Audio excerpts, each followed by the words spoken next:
22 വർഷങ്ങൾക്ക് മുൻപ് എ.ആർ. റഹ്മാൻ സംഗീതം നൽകിയ ഒരു ദൈവം തന്ന പൂവേ എന്ന ഗാനത്തിലൂടെ ചലച്ചിത്ര രംഗത്തേക്ക് അരങ്ങേറ്റം കുറിച്ച പ്രതിഭാധനയായ ഗായികയാണ് ചിന്മയി ശ്രീപഥ. ഒരു സംഗീതജ്ഞ, ഡബ്ബിംഗ് ആർട്ടിസ്റ്റ് എന്ന നിലയ്ക്ക് പുറമെ തമിഴ് സിനിമാ മേഖലയിലെ ഏറ്റവും ധീരമായ ശബ്ദങ്ങളിൽ ഒരാളാണ് ചിന്മയി ശ്രീപഥ. കാരണം പ്രശസ്ത കവിയും തമിഴ് സിനിമാ ഗാനരചയിതാവുമായ വൈരമുത്തുവിനെതിരെ ശക്തമായ മീട്ടു ആരോപണം ഉന്നയിച്ച ധീരയായ പെൺകുട്ടിയാണ് ചിന്മയി. അങ്ങനെ പറയാനുള്ള കാരണം വൈരമുത്തു തമിഴ് സിനിമാ മേഖലയിലും രാഷ്ട്രീയ മേഖലയിലും തമിഴ് സമൂഹത്തിലും പടർന്നു പന്തലിച്ച ഒരു വൻമരമാണ്. പക്ഷേ തമിഴ് സിനിമാ മേഖലയും രാഷ്ട്രീയ മേഖലയും ചിന്മയിക്കൊപ്പം നിൽക്കാതെ വൈരമുത്തുവിന് കുടപിടിച്ചു. അങ്ങനെ തമിഴ് സിനിമാ മേഖല വൈരമുത്തുവിന്റെ നിർബന്ധപ്രകാരം തമിഴ് സിനിമയിൽ പാടുന്നതിന് ചിന്മയിക്ക് വിലക്ക് കൽപ്പിച്ചു. ആ വിലക്ക് 7ാം വർഷത്തിലേക്ക് കടന്നിരിക്കുന്നു.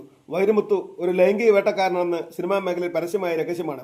രാഷ്ട്രീയക്കാർ വോട്ട് ബാങ്ക് സുരക്ഷിതമാക്കാൻ വേണ്ടിയാണ് അദ്ദേഹത്തെ സംരക്ഷിക്കുന്നതെന്ന് ചിന്മയി ആരോപിക്കുന്നു. 2018 വൈരമുത്തുവിനെതിരെ ട്വിറ്ററിലൂടെ ചിന്മയി മീട്ടു ആരോപണം ഉന്നയിച്ചത്. നമുക്ക് ആ സംഭവം ചിന്മയുടെ വാക്കുകളിലൂടെ അറിയാം.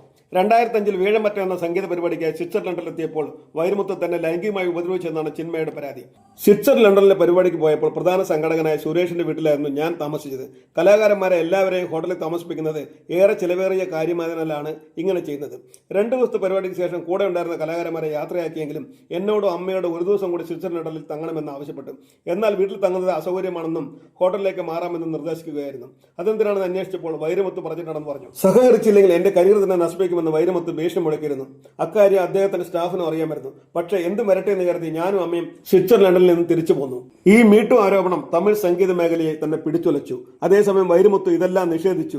ഈ ആരോപണത്തെ തുടർന്ന് south Indian cine television artist and dubbing artist union ചിന്മയിയെ സിനിമയിൽ നിന്ന് വിലക്കി. 96 എന്ന ചിത്രമാണ് ചിന്മയി അവസാനമായി പാടിയ തമിഴ് ചിത്രം. ഇക്കാലയളവിലൊന്നും ചിന്മയിയെ ആരും പിന്തുണച്ചില്ല. പക്ഷേ മണിരത്നം കമലഹാസൻ സിനിമ തഗ് ലൈഫിന്റെ ഓഡിയോ ലോഞ്ചിൽ മുത്തമഴ ഇன்று കൊട്ടിത്തീരാത എന്ന ദീ എന്ന ഗായിക പാടിയ പാട്ട് എന്തോ കാരണത്താൽ തഗ് ലൈഫിന്റെ ഓഡിയോ ലോഞ്ചിൽ ദീക്ക് വരാൻ കഴിയാത്തതിനാൽ ചിന്മയാണ് പാടിയത്. അതിന്റെ ഹിന്ദിയും കന്നഡ വേർഷനും പാടിയത് ചിന്മയി തന്നെയാണ്.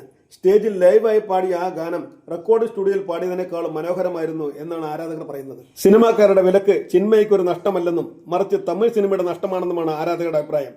ചിന്മയി എന്ന പേര് നിങ്ങൾക്ക് വേണമെങ്കിൽ മറച്ചു വെക്കാം. ആ മധുര ശബ്ദത്തെ അങ്ങനെ തടഞ്ഞു നിർത്താൻ നിങ്ങൾക്ക് ഒരിക്കലും കഴിയില്ല എന്നാണ് സോഷ്യൽ മീഡിയ ഒന്നടങ്കം പറയുന്നത്. മുത്തം മഴ ഇன்று കൊട്ടിത്തീരാതെ എന്ന ചിന്മയി പാടിയ ആ ഗാനം GPS മീഡിയ ഒന്നിലധികം പ്രാവശ്യം കേട്ടു. A.R. റഹ്മാനും കമലഹാസനും ചിമ്പുവും തൃഷയും എല്ലാവരും ഓഡിയോ ലോഞ്ചിൽ ആ ഗാനം ആസ്വദിച്ച് കേൾക്കുന്നുണ്ടായിരുന്നു. ചിന്മയെ കൊണ്ട് ആ ഗാനം പാടിച്ചതിലൂടെ A.R. റഹ്മാൻ തമിഴ് സിനിമാ മേഖലയ്ക്ക് ഒരു കൊട്ടുകൊടുത്തതാണോ എന്ന് GPS മീഡിയയ്ക്ക് ഒരു സംശയം. എന്തായാലും സത്യം ഒരു നാൾ മറന്നേക്ക് പുറത്തു വരും. തമിഴിൽ ചിന്മയുടെ മധുര ശബ്ദം ഇനിയും മുഴങ്ങട്ടെ എന്ന് GPS മീഡിയ ആശംസിക്കുന്നു.